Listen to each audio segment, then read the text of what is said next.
la oportunidad que nos das de tomar este espacio, este tiempo a media semana para estudiar tu palabra, para buscar de ti.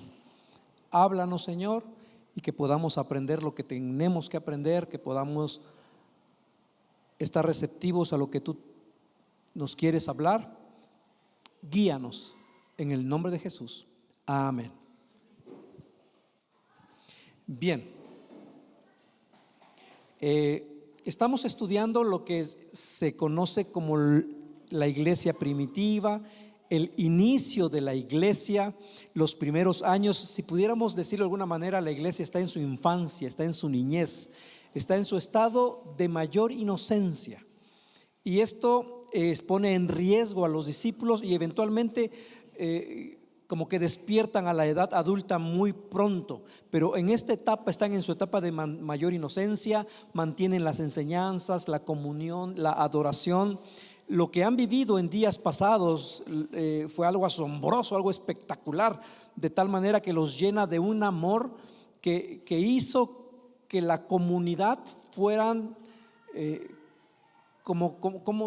que la comunidad fueran el uno para el otro, fueran como, o sea, todo lo mío es tuyo y lo tuyo es de nosotros y todos compartimos. Y esa experiencia única que los llevó en el principio. Dice que tenían las cosas en común, no eliminaron la propiedad privada, más bien se suprimió el egoísmo, de tal manera que convivían todos los discípulos. Y quizá también Dios permite algunos eventos o que ellos hagan algunas acciones como un preparativo para lo que vendría después, porque después ellos serían echados de Judea, serían expulsados y escaparían con poco o con nada.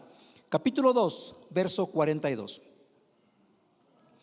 Todos los creyentes se dedicaban a las enseñanzas de los apóstoles, a la comunión fraternal, a participar juntos en las comidas, entre ellas la cena del Señor y la oración. La comunidad crece. El principal tropiezo para que ellos pudieran reconocer a Jesús como el Mesías era la cruz. O sea, intentemos ponernos en su situación. Ellos esperan al Mesías, ya lo hemos visto muchas veces, creen en el Mesías y Jesús da mucha evidencia, pero la misma Biblia decía que era maldito el que muera en una cruz, y Jesús murió en una cruz. Ese era uno de los principales impedimentos, pero Pedro ha dado la explicación. Además, ellos tienen la evidencia, la tumba está vacía, no pueden negarlo. Así que muchos se unen a la iglesia, y los nuevos creyentes, además de estar juntos, compartir las comidas, la oración, se dedican a la enseñanza de los apóstoles. Una versión dice que perseveraban en la enseñanza de los apóstoles. Y la perseveración o perseverar es persistir en algo con el mismo ánimo que cuando se inició. Persistir es perseverar en algo con el mismo ánimo como cuando se inició. Su entusiasmo no decayó, no fue emoción. No, a pesar de las dificultades que enfrentaron, ellos permanecieron. Y la vida cristiana muchas veces es así. Decidimos hacer algo. Bueno, en la vida en general, en ocasiones somos así. Decimos que vamos a empezar algo y al poco tiempo perdemos el entusiasmo, o dejamos de hacerlo con el mismo ánimo, con la misma pasión. Y en la vida espiritual la consecuencia es pues una debilidad, es poca fe, es falta de comunión. Por eso, si empezamos todos a estudiar Hechos, vamos a terminar Hechos, tome el tiempo que nos tome. Los discípulos no están inventando una nueva enseñanza, ellos están solamente transmitiendo lo que Jesús mismo les dijo que enseñaran. Entonces la doctrina, los cimientos del evangelio no fue inventado por los discípulos, simplemente están transmitiendo lo que Jesús les transmite. Y esto es importante. Mateo 28:20 dice: enseñen, el Señor Jesús, enseñen a los nuevos discípulos a obedecer, ¿qué dice? Todos los mandatos, ¿qué?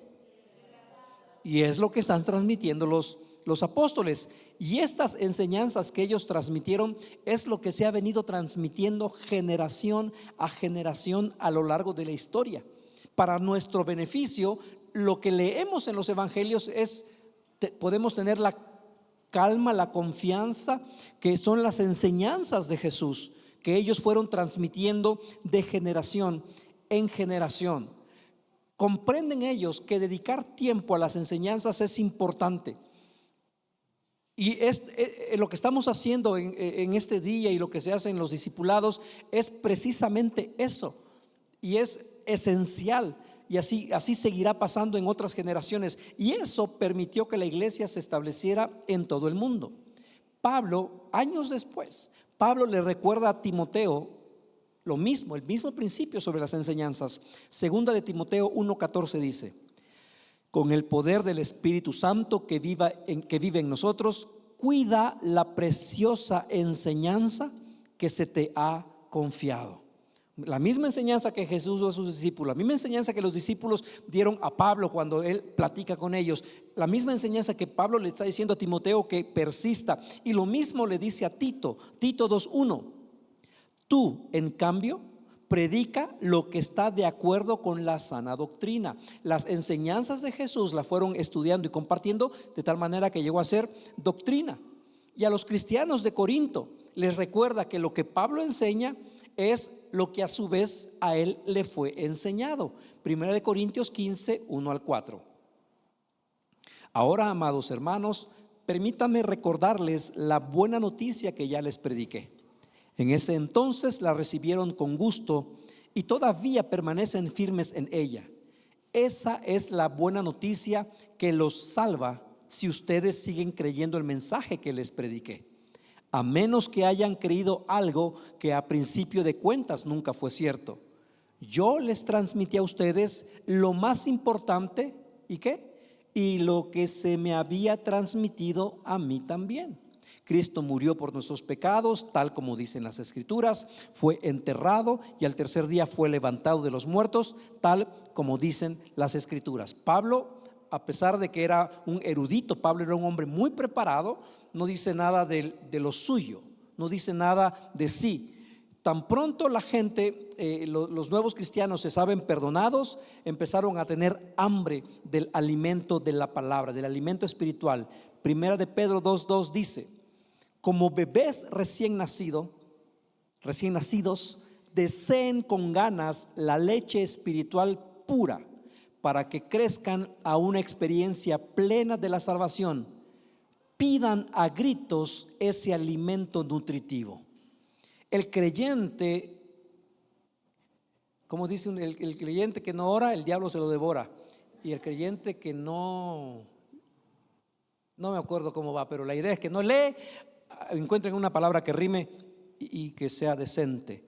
El creyente debe interesarse en conocer la palabra de Dios, en estudiarla. Si no lo hace, pues no va a crecer. Por más que escuche, si no estudia, esa es la diferencia entre escuchar, leer. Si no estudia la palabra, no crecerá. Cada día debemos aprender algo nuevo, cada día debemos meditar algo nuevo. La transmisión de la doctrina y la perseverancia era fundamental para esta primera generación de cristianos. Todo lo que nosotros somos ahora y muchas cosas que entendemos y la palabra que tenemos es producto de esta primera generación.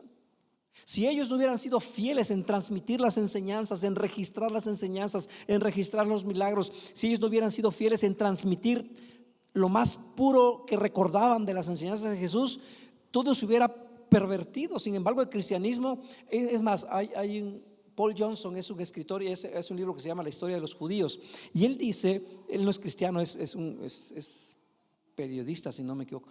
Él dice: los judíos es la cultura más antigua que ha llevado registros de su historia, porque pues los egipcios de Faraón pues ya no están ahora. La única cultura antigua que permanece es la cultura hebrea, los judíos. Debemos estudiar la palabra. Desde el principio, Lucas, el autor de Hechos, deja en claro que las enseñanzas entonces no fueron inventadas.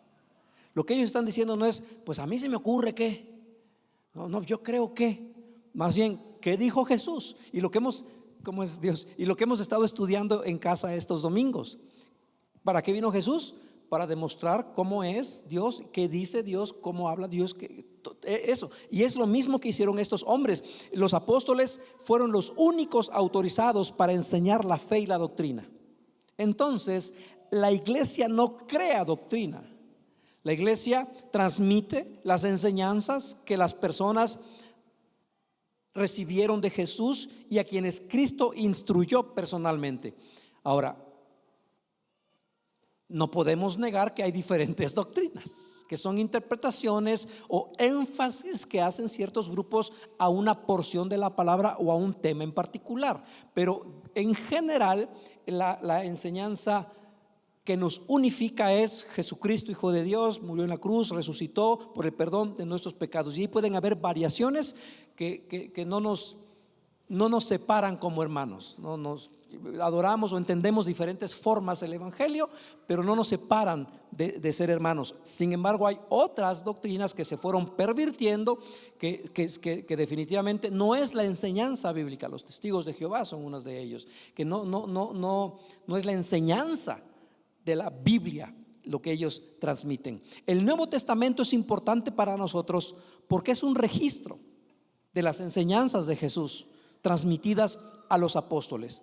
Por eso es importante predicar la palabra, estudiar la palabra, meditar la palabra, orar la palabra. Dice el verso 1, se unían en comunión. La palabra en griego es koinonía. Y en el Nuevo Testamento no hay un concepto más vital que la unidad que ellos tienen. Tal es la unidad que después el apóstol Pablo la compara a un cuerpo.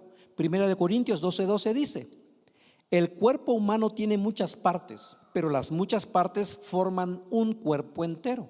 Lo mismo sucede con el cuerpo de Cristo. Tal es la unidad que somos un cuerpo. Casa de Fe somos un cuerpo. Las iglesias cristianas de Oaxaca somos un solo cuerpo. Las iglesias cristianas de México somos un solo cuerpo. Las iglesias de todo el continente, del mundo mundial, somos un solo cuerpo. En ese verso 1 hay 4 características que se dan. Hay enseñanza, hay comunión, hay comidas juntas y hay oración. Lo que lo hace diferente es la motivación. Están motivados por el Espíritu Santo. Si no estuviera el Espíritu Santo, hubiera sido una organización como cualquier organización que el hombre se une y hagamos una asociación, hagamos una institución, hagamos algo. La diferencia que hace a este organismo no es que la diferencia que hace este organismo con otros es que lo que nos une, lo que nos identifica es Cristo Jesús. Es nuestro Dios, es el Espíritu Santo. Sacamos a Cristo y haremos de esto un club social, haremos de esto una comunidad para un fin, pero sin Dios no somos una iglesia. Verso 1 Corintios 1:9 dice: Dios lo hará porque Él es fiel para hacer lo que dice, y los ha invitado a que tengan comunión con su Hijo Jesucristo nuestro Señor. Somos parte de un cuerpo porque el Espíritu de Dios está aquí. La iglesia, una vez más, no es una organización a la que entras por algún mérito, como algún club. No es una asociación, una organización a la cual entras por tus habilidades, como un equipo de algún deporte. El principio que nos une es, desde ese entonces, el que cree en Cristo Jesús como su Salvador forma parte de todo el cuerpo. Pertenecer a Cristo es pertenecer a los demás que están en el cuerpo. Y esto era algo novedoso para todos ellos. Ahora, esta misma unidad que había a los ojos de otros judíos era lo mismo que provocaba el rechazo. O sea, rechazan ese movimiento. ¿Por qué? Porque este nuevo grupo está admitiendo gentiles, está admitiendo mujeres, está admitiendo personas que no son judías. Y los judíos celosos dicen: ay, es lo único que no me gusta. Ahora, reconozco que Jesús es el Mesías, pero lo que no me gusta es que acepten a cualquiera. Y provocaba el rechazo, y así ellos están negando el cuerpo de Cristo. Dice la Biblia, comparten. Por eso, como iglesia, hay muchas iglesias en la ciudad de Oaxaca. Es una sola la iglesia. No, la iglesia es una sola. Dice la Biblia que comparten las comidas y hacían la cena del Señor. La expresión partir el pan era usado en la comida de él. Era algo como aquí cuando nos sentamos y ponen las tortillas, ¿no? Así, ahora sí ya, porque ya llegaron las tortillas. Bueno, partir el pan era, porque de un pan comían muchos. Entonces, cuando partían el pan, quiere decir ya va a empezar la comida, porque pues, se va a enfriar, ¿no? Ya están partiendo el pan. Esa era una expresión común que ocupaban a la hora de la comida. Oraban en todo tiempo, oraban antes de hablar con otras personas, oraban antes de salir a predicar a todo el mundo, y reconocieron en la oración una forma de resistencia a los poderes de ese tiempo. No olvidemos que durante todo este momento que estamos estudiando van a tener oposición de los líderes, van a tener rechazo de la iglesia, van a ser confrontados, van a ser tratados mal todo este tiempo, y sin embargo ellos permanecen en Jerusalén. Hubiera sido, si fuéramos nosotros, o si hubieran sido diferente, al primer rechazo, pues me voy, salgo de aquí. No, ellos todavía creían que podían cambiar el judaísmo desde adentro. Ellos creían que el judaísmo iba a reconocer al Mesías. Ellos creían que adentro de la institución podría haber un cambio, adentro de la religión podía haber un cambio. Por eso no se fueron. Por eso iban al templo a orar, por eso tenían comunión y que toda la gente lo vieran, porque ellos creían que podían hacer el cambio. Lo mismo que pasó en 1500 con Martín Lutero. Martín Lutero era un sacerdote católico que él creyó que podía hacer un cambio dentro de la institución. Su intención no fue salirse, él lo sacaron, pero él quería hacer un cambio dentro de la institución cuando presenta sus 95 tesis y dice: tenemos que hacer este cambio en la iglesia porque estamos mal, y lo sacan. Bueno, algo así pasó con los discípulos. Ellos no querían salir. Verso 43 de capítulo 2. Un profundo temor reverente vino sobre todos ellos, y los apóstoles realizaban muchas señales milagrosas y maravillas. Los discípulos realizaron grandes señales milagrosas, maravillas, todas por el poder del Espíritu Santo.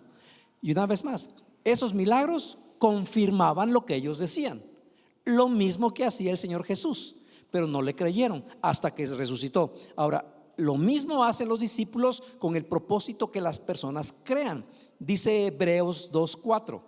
Además, Dios confirmó el mensaje mediante señales, maravillas, diversos milagros y dones del Espíritu Santo según su voluntad. Entonces, Dios hizo señales, milagros por medio de los apóstoles. Eso validó, afirmó, confirmó que lo que estaban hablando era veraz. No había lugar a dudas. Sus enseñanzas provienen de Dios. ¿Cómo lo sabes? Porque mira, además, todas las maravillas que estamos viendo que solamente Dios puede hacer. Y surgió un temor reverente en todos los que presenciaban. Eran conscientes de que Dios está aquí. Estos hombres de alguna manera están haciendo algo que es imposible humanamente. Estos hombres están haciendo algo que solamente Dios puede hacer. Y ese temor reverente llenó a todas las personas. Quizá no entendían, pero lo que veían no lo podían negar. Quizá dijeron lo mismo que dijo Jacob cuando iba escapando en Génesis 28:17. Pero también tuvo temor y dijo: ¿qué tan temible es este lugar? No es más ni menos que la casa de Dios y la puerta misma del cielo. Para ellos dijeron: donde quiera que estos hombres están, ahí está Dios. Los milagros en la Biblia entonces muchas veces eran para acreditar al mensajero. En este caso, a los apóstoles, para que todos supieran, Jesús los comisionó para una tarea especial. Los apóstoles se van, desaparece, y se fue una de las principales razones que motivaron las señales milagrosas. Ahora, creemos que siguen sucediendo milagros, señales, prodigios. Sigamos creyendo, porque suceden cosas grandes y veremos cosas grandes. Cuando muera la fe, van a morir los milagros. Pero ahora el propósito ya no es dar crédito a una persona. En ese entonces el milagro hacía Pedro, Juan, es lo que vamos a ver la semana siguiente, y decían: wow, estos hombres hay que escucharlos porque Dios los respalda, ¿no? Actualmente, humanamente se sigue haciendo. Cuando a una persona Dios le da el don de milagros, la gente, es que esa persona hace milagros. El propósito ya no es ensalzar o dar validez a una persona. El propósito ahora es dar testimonio. El propósito de los milagros ahora no es ensalzar, dar crédito a nadie. El propósito es dar testimonio. El propósito es que los que no conocen a Cristo se convenzan del poder de Dios que sigue actuando en estos tiempos. Verso 44. Todos los creyentes se reunían en un mismo lugar y compartían todo lo que tenía. Están juntos en el templo, cumplen con los horarios de oración, son judíos. Podríamos pensar, pues Jesús dijo que iba a destruir el templo, se refería al cuerpo, pero el templo también será destruido. Entonces tenemos que romper con el judaísmo. Ellos dijeron, no, tenemos que cambiar al judaísmo. Siguen yendo a las horas de oración, pueden compartir todo lo que tienen con las demás personas de manera voluntaria, espontánea. Y dice en alguna versión que todos vendían sus cosas, ¿no? Habían venido de muchas partes. Recuerden que eso fue poquito después de la Pascua. Había venido gente de muchas partes lejanas, de diferentes culturas, pero están unidos por una misma fe. ¿Qué los impulsó a tener todas las cosas en común? No fue ordenado por los apóstoles, nadie les ordenó, no lo registra la palabra. Tampoco están intentando desarrollar una teoría socialista comunista. Podemos suponer que la única causa que los lleva a compartir es el amor a Cristo, el amor a Dios y el amor al prójimo. El compañerismo, ese es el compañerismo cristiano. Y eso es algo que debemos fomentar entre nosotros. Invitarnos a nuestras casas, invitarnos a cenar, por ejemplo, ¿no? Invitarnos a un café, irnos de día de campo juntos. Los días de bautizo es un día para celebrar juntos. Por eso la comunidad cristiana debe ser unida, debe ser así, porque somos el cuerpo. Verso 45 dice: vendían sus propiedades y posesiones y compartían el dinero con aquellos en necesidad. Tener las cosas en común no era socialismo, no era comunismo, porque era un acto voluntario, no fue impuesto por los apóstoles, sino fue voluntario porque veían necesidad. Veo una necesidad y hago algo. Llegaban a una casa, uno llevaba el pan, otro llevaba el aceite de oliva, otro llevaba las nueces, el vino, los dátiles. Aprovechaban toda ocasión para estar juntos y recordar lo que habían experimentado. Y estar juntos los llevó a reconocer o identificar la necesidad. En ocasiones, bueno, son varias personas, entonces no lo puedo decir sin que alguien se sienta aludido. En ocasiones, pastor, ¿cómo se llama aquel hermano que se sienta por allá y normalmente va así? Se llama fulano. Es. Y la otra hermana que lleva allá, que es esposa o esposo de, ¿no? Debemos procurar la comunidad de tal manera que cuando veamos que alguien no llega, oiga, no ha llegado fulano de tal. Hay quienes me dicen como que no hemos visto a fulanito, a fulanita. No me acuerdo cómo se llama, pero no la he visto, ¿no? Entonces, porque es lo que somos. Fomentemos la comunidad. El egoísta dice: lo tuyo es mío. El altruista dice: lo mío es tuyo también. La venta de propiedades, algunos estudiosos sugieren que cuando Jesús les dijo que iba a regresar, ellos pensaban que iba a ser pronto. Entonces dice: pues Jesús va a regresar, ¿no? ¿Cuánto puede tardar? ¿Un año? Pues vendamos las cosas, total, Él ya va a venir. No, algunos sugieren que por eso vendían sus cosas porque Él regresaría pronto. Esto explica que con los años dejara de continuar esa práctica, ¿no? Algunas, ya es aquí lo que debemos entender, porque en un tiempo, en los 60, bueno, a lo largo de la historia, no solamente en los 60, se levantaban las comunas, ¿no? Que eran, pero vamos a alejarnos porque ya vamos a vivir juntos y vamos a compartir las cosas, pero se fueron pervirtiendo en la Guyana. En Guyana en los 70 creo surgió un líder, Jim Jones, que terminaron matándose todos. En Waco, Texas, también otro grupo terminaron viviendo en una comuna y terminaron Bueno, entró el FBI y algunos se suicidaron y otros los mataron. Porque no, en esta porción de Hechos, el propósito no es imponer una doctrina, ¿no? Narra lo que sucedió, narra lo que vendió, porque ahí pues ahora hay que vender todo y vamos. Hay grupos que actualmente que todavía hacen eso y pasan una lista de todas las cosas que tienen ahora, porque es verdad que resolvieron un problema a corto plazo, pero a largo plazo no fue una solución. Miren, tanto así que cómo es, hay tanto que aprender de la Biblia, ¿no? Empezaron y vendían todas las cosas y tenían tantas cosas en común y compartían la comida y veían las necesidades de los unos por los otros. ¿Qué pasó? Que más o menos 15 años después, el apóstol Pablo en una iglesia en las comunidades de adinerados de Grecia pide una colecta para llevar a la iglesia de Jerusalén, porque ya o acabó, no se murió el amor, o murió, o se acabó el dinero, o se acabaron las casas, de tal manera que era necesario que los ayudaran. Sin embargo, con todo y sus riesgos, quienes se atrevieron o quienes por amor a Dios vendieron lo que tenían para compartir con los necesitados, fueron generosos en gran manera y Dios no los abandonó. Si no eres generoso, si no eres obediente con Dios, tendrás tus buenos argumentos y tendrás tu economía sana, pero ¿qué tan sano está el corazón? Y esto es un dato aquí nada más en corto. La mayoría son líderes y están en alguna área sirviendo. ¿Saben cuál es el porcentaje de personas en la iglesia que dan sus diezmos? A ver, calcula un porcentaje. Un poquito más. 20%. Del 20%. La mayoría da una ofrenda, pero no diezma. Creen en Dios, han visto su poder, han visto sus milagros, pero no lo hacen por alguna razón. ¿Cuántas cosas no se podrían hacer para el reino? Pero por alguna soberana razón es algo que cuesta que alguien lo crea. Verso 46.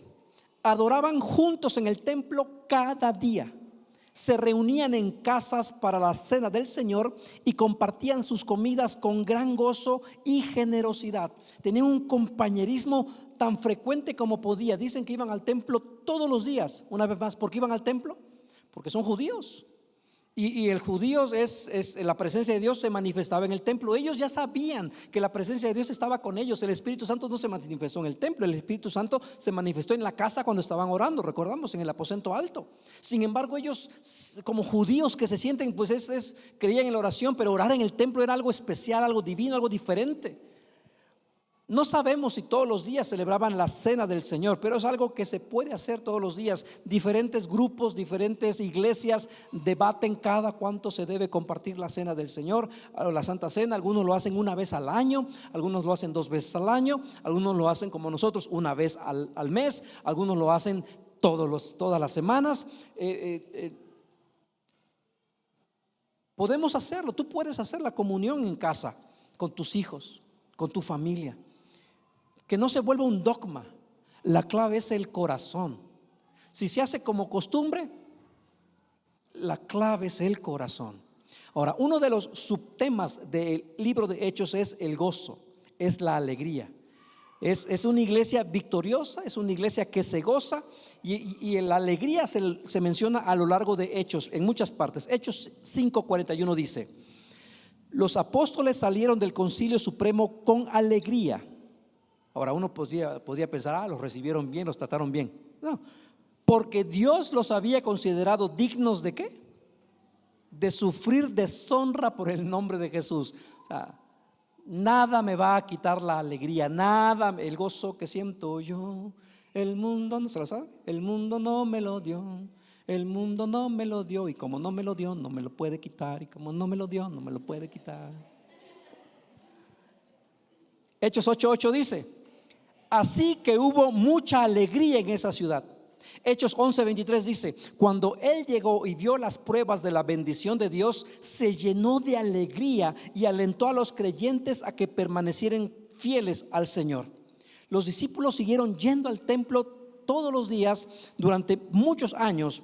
Iban a las sinagogas hasta que en el año 70 los líderes religiosos, el Sanedrín, decidió emitir un edicto, por así decirlo, en que obligaban a las sinagogas a maldecir a Jesús.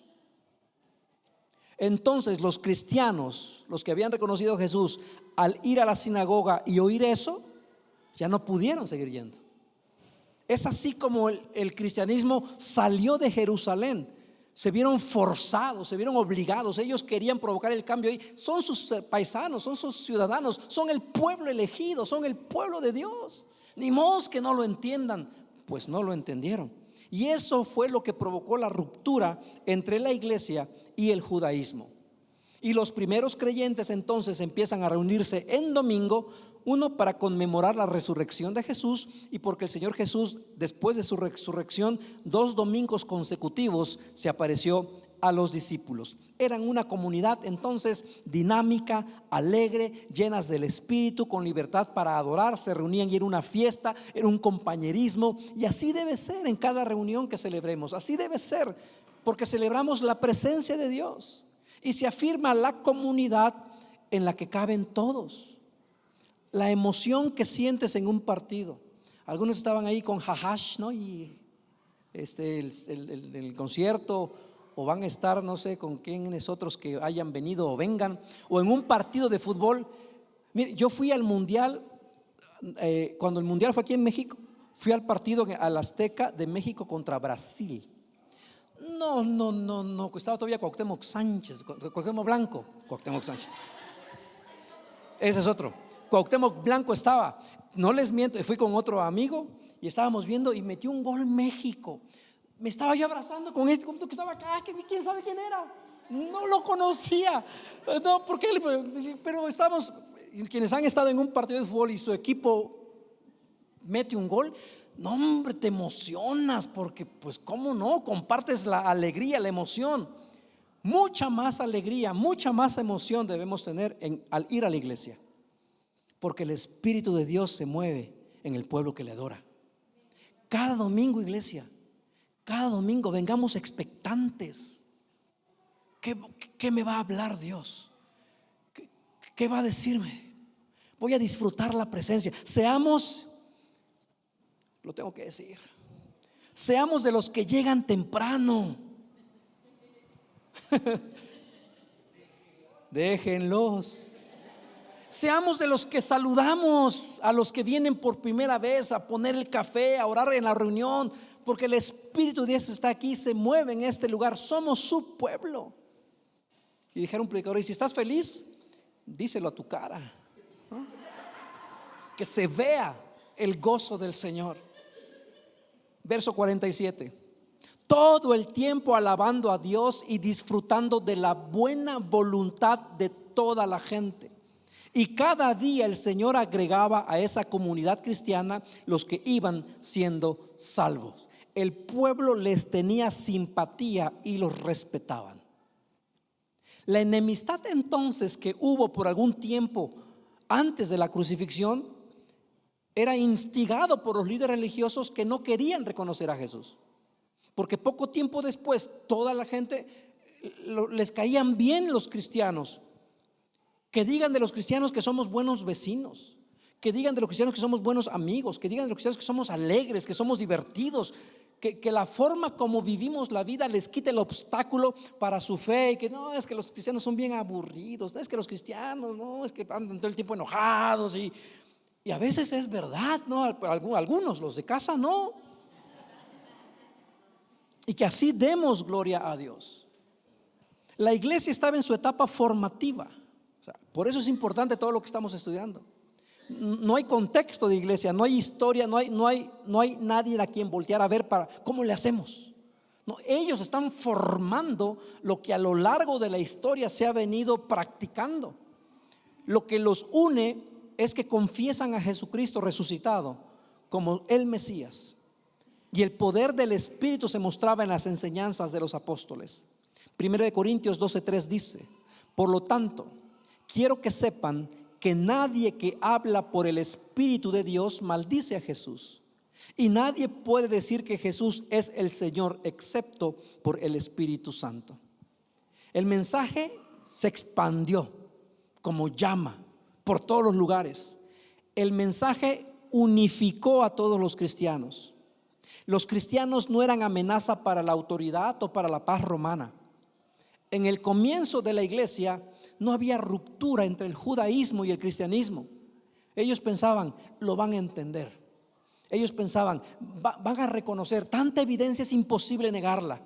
Y el Señor, dice la palabra, agregaba a los que iban siendo salvos. La iglesia no es una organización que busca miembros sin importar lo que crean. Aceptamos a todo el que venga y puede venir, aunque no crea, puede venir.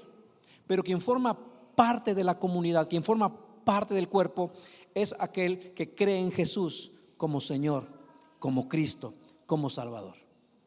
La tarea de los discípulos entonces era proclamar lo que habían escuchado, enseñar lo que habían visto. Y el Señor agregaba: el crecimiento de la iglesia está dentro del plan de Dios. Nada sucede fuera de su voluntad. Para terminar, el arrepentimiento abrió el camino a la vida en común. Se identificaban pecadores reconciliados con Dios a través de Jesucristo. Están unidos por algo negativo, lo que los une, como dijo Dietrich Bonhoeffer. ¿Y qué dijo? Me estoy intentando acordar qué dijo. Dijo algo así como: a todos, él escribió un libro que se llama Vida en Comunidad. Dice: a todos nos gusta que nos digan la comunidad de los santos, cuando en realidad somos la comunidad de pecadores. Eso es lo que nos identifica, lo que nos une, salvos por gracia.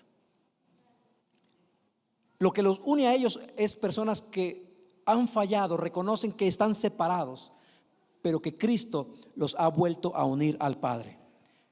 Cuando reconocemos, escucha esto, cuando reconocemos que somos pecadores, es cuando podemos identificarnos como hermanos. Cuando empezamos a pensar o a poner en primer lugar nuestras virtudes que tenemos, nuestras bondades que tenemos, nuestros derechos, cuando empezamos a poner en primer lugar eso, nos volvemos competidores, competitivos, celosos. Pero lo que nos une y lo que nos identifica y que hará que nos veamos cara a cara es el saber que soy tan pecador redimido por Cristo, como tan pecador redimido por Cristo eres tú. Algo que ha disminuido es la comunión, la koinonía. Hay un autor que se atreve a sugerir o a decir esto. Bueno, se atreve, dice esto: una consecuencia de que la comunidad, que la comunión ha disminuido, un indicador es el aumento de la ansiedad, la depresión, divorcios, suicidios, drogadicción, pero sobre todo la superficialidad de las relaciones personales. En Japón hay un grupo de ancianos más de 100 años, en varios lugares, pero el que yo leí fue en Japón. E hicieron un estudio de características que tenían en común. Uno era la alimentación, 2 era familias fuertes, 3 era que reían mucho, y 4 era una comunidad muy unida. Esos 4 elementos se encontraron en común. Erich Fromm, ¿se acuerdan de su libro? La mayoría leyó en la secundaria, ¿no? Erich Fromm escribió un libro que se llama La Sociedad Sana, y él dice, cito: en nuestros días no se encuentra mucho amor en el mundo, más bien predomina una cordialidad superficial que encubre la distancia, la indiferencia y un sutil recelo. Hay un psiquiatra apellidado Leining, él escribió en la política de la experiencia, y él dice: en el mundo nos aguarda la alienación social, la separación social. Antes que podamos hacernos preguntas optimistas como ¿qué es una relación personal?, hemos de preguntarnos si en nuestra presente situación son posibles las relaciones personales. Esta generación, la de ahora, está cada vez más propenso a relaciones, si no son personales, son apersonales, ¿no? A través de los mensajes. Y a muchos ni siquiera les gusta que les mandes mensajes, que les llames. O sea, ¿para qué me llamas si me puedes enviar mensaje? Ya no quieren el contacto. Cada vez es más frecuente y cada vez lo será más. Y eso va a evitar las relaciones. Cuando no habían estos medios, pues te reunías en la banqueta fuera de la casa, ¿no? Y a jugar a lo que había y a platicar. Eran unas comunidades tan unidas. Y ahora los chicos siguen jugando, pero siguen jugando en línea y con su teléfono y su micrófono ahí. Y se divierten, y no los juzgo, simplemente describo la situación. Una escritora, Karen, en su libro La personalidad neurótica de nuestro tiempo, ella escribió: el individuo promedio actual, aunque tenga mucho contacto con otros, se siente solo emocionalmente y sin que levantemos la mano. ¿En alguna ocasión te has sentido así? El individuo promedio actual, aunque tenga mucho contacto con otros, se siente solo emocionalmente. Se encuentra atrapada en el dilema de desear ardientemente una gran cantidad de afecto y a la vez encontrar una gran dificultad para conseguirlo. Y eso, iglesia, puede pasar aún dentro de la iglesia. No sabemos cuántas personas vienen necesitando una comunidad, necesitando alguien que les diga hola. Hay un adolescente que viene, Ian, en su bicicleta. A él me encanta saludarlo. Él se siente en casa. Él se nota que se siente recibido. Todo desgreñado y sudado, pero anda buscando ahí como que hola. Él lo expresa. ¿Cuántos sabrán que no lo expresan? Cada vez la sociedad aprecia más el individualismo peligroso, el individualismo que no considera las relaciones humanas como fundamentales, y las relaciones solamente son de su interés en la medida en que sirvan a un fin egocéntrico. ¿En qué me ayudas? ¿En qué me puedes ayudar? ¿En qué me beneficia que nos llevemos?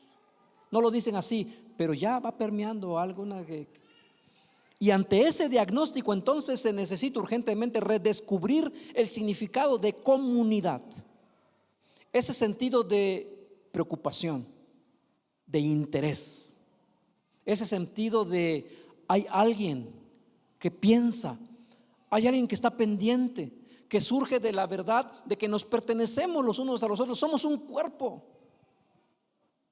Por eso los mensajes, ¿cómo estás? No te vi. Porque somos un cuerpo, y cuando falte uno será un cuerpo incompleto.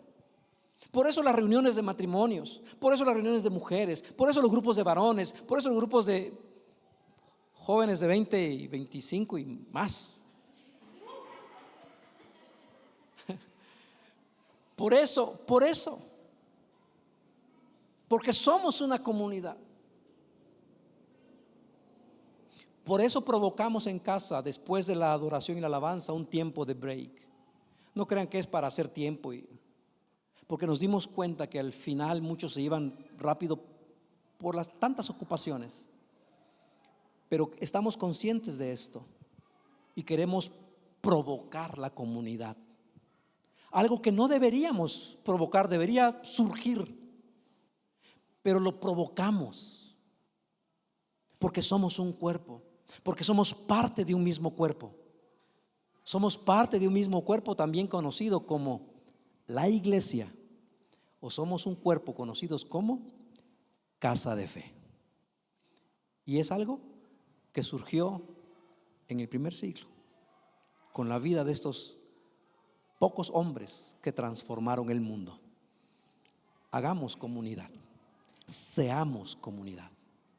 Palabra de Dios. Vamos a orar.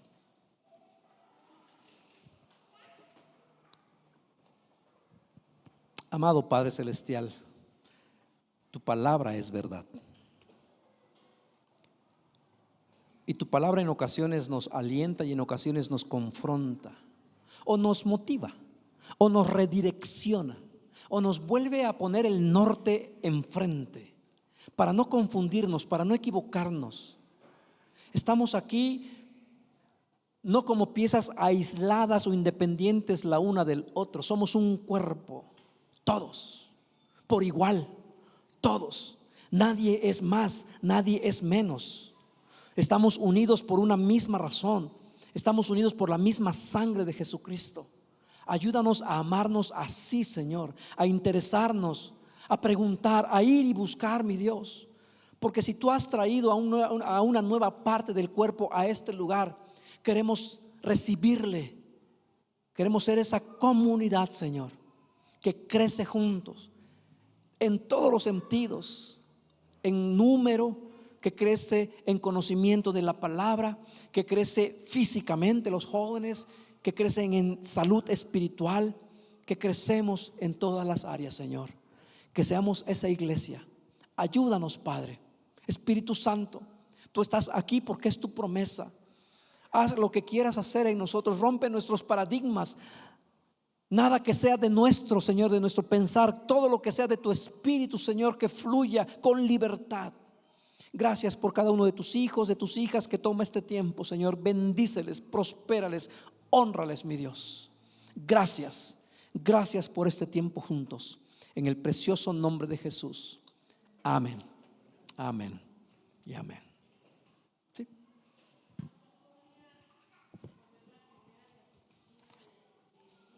¿Sí? Lo puedes poner, Eric Fromm.